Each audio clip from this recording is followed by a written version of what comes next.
तो क्या होता है जब कोई देश, एक पूरा का पूरा देश, गहरे संकट में डूब जाता है? आज हम जर्मनी की कहानी देखेंगे और समझेंगे कि कैसे निराशा मतलब होपलेसनेस एक बहुत ही खतरनाक विचारधारा को जन्म दे सकती है।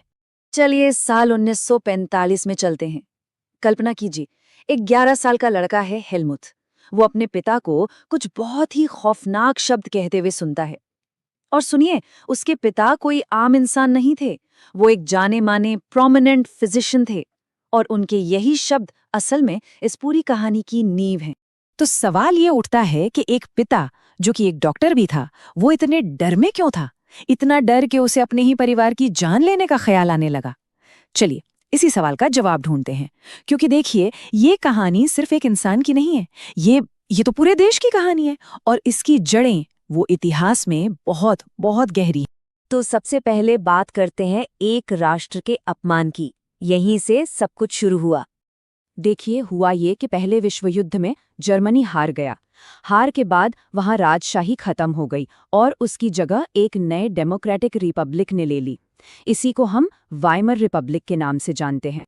पर दिक्कत ये थी कि इस नए गणराज्य का जन्म ही एक अपमान के साथ हुआ था। वर्साय की संधि, ट्रीटी ऑफ वर्साय, उसके तहत जर्मनी को अपने बहुत से जरूरी इलाके छोड़ने पड़े।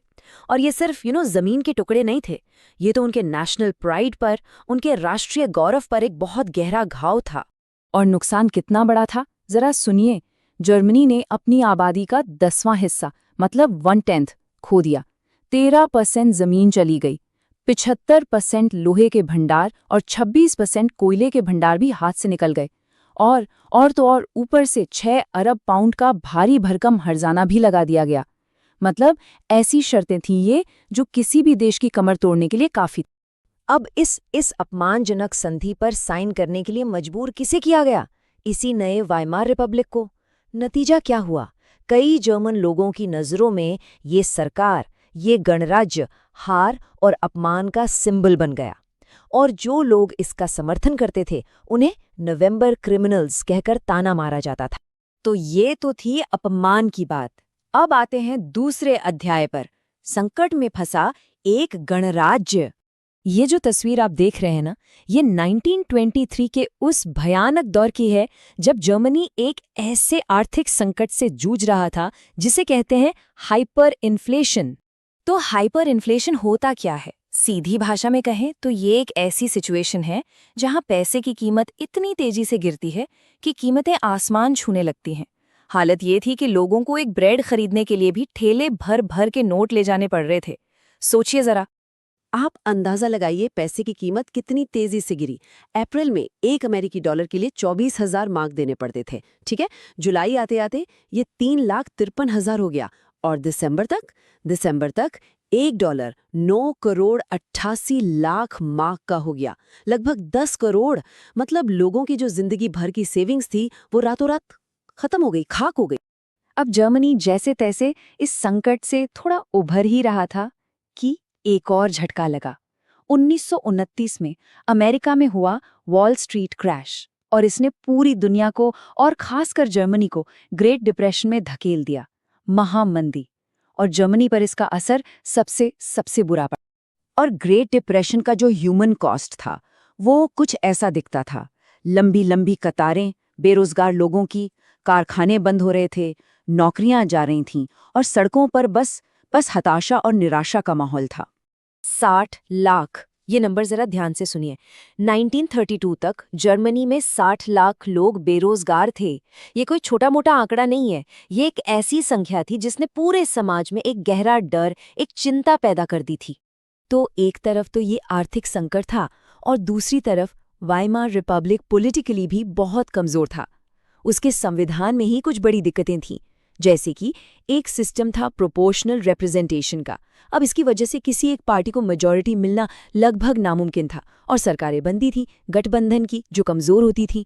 फिर था आर्टिकल 48, ये प्रेसिडेंट को इमरजेंसी लगाने और सारे सिविल राइट्स सस्पेंड करने की मतलब असीमित शक्तियां देता था। नतीजा क्या हुआ? 14 साल में 20 अलग अलग सरकारें आईं और गईं। इससे क्या हुआ? लोगों का डेमोक्रेसी से भरोसा ही उठ। तो अब इस माहौल में, इस पूरे हताशा के बीच एक जवाब उभर कर सामने आया। इस चार्ट को देखिए जरा। 1928 के चुनावों में नाजी पार्टी को कितने वोट मिले? सिर्फ 2.6%, मतलब कोई पूछता भी नहीं था। लेकिन फिर आया ग्रेट डिप्रेशन और 1932 तक सिर्फ 4 साल में ये पार्टी 37% वोटों के साथ जर्मनी की सबसे बड़ी पार्टी बन गई। आप देख रहे हैं कैसे एक संकट ने एक छोटी सी पार्टी को हाशिए से उठाकर सीधे सत्ता के केंद्र में लाकर खड़ा कर दिया। तो सवाल ये है कि नाजी पार्टी ने ऐसा क्या वादा कर दिया? असल में उन्होंने लोगों की दुखती रग पर हाथ रखा। उन्होंने कहा, हम वर्साई संधि का अन्याय खत्म करेंगे, हम जर्मन लोगों की डिग्निटी, उनका सम्मान वापस लाएंगे, हम बेरोजगारों को रोजगार देंगे, एक मजबूत स्टेबल राष्ट्र बनाएंगे और सारी विदेशी साजिशों का मुंह तोड़ जवाब देंगे। अब आप ही सोचिए, एक हताश निराश जनता के लिए ये वादे किसी उम्मीद की किरण से कम थे क्या? और सिर्फ वादे ही नहीं थे, इन वादों के साथ था शक्ति का एक जबरदस्त प्रदर्शन। ये जो नाजी रैलियां होती थी ना, ये सिर्फ पॉलिटिकल मीटिंग्स नहीं थीं, ये पावर का एक स्पेक्टिकल था, एक भव्य प्रदर्शन। हर तरफ लाल झंडे, स्वास्तिक, नाजी सैल्यूट और जोरदार तालियों की गूंज। ये सब कुछ बहुत केयरफुली डिजाइन किया गया था ताकि लोगों में एकता और अपनेपन की एक जबरदस्त भावना पैदा हो। खासकर न्यूरेनबर्ग में होने वाली रैलियां ये बहुत बड़े पैमाने पे होती थी। ये सिर्फ रैली नहीं थी, ये एक तरह के रिचुअल्स थे, अनुष्ठान, जिन्हें बहुत सावधानी से तैयार किया जाता था। और इनका मकसद सिर्फ एक था, दुनिया को नाजी ताकत दिखाना, और ये दिखाना कि लोग हिटलर के प्रति कितने वफादार हैं। और इन सब चीजों के जरिए हिटलर की एक इमेज बनाई गई, एक मसीहा की इमेज, जैसे वो कोई सेवियर हो जो जर्मनी को उसकी सारी मुसीबतों से बचाने के लिए आया है।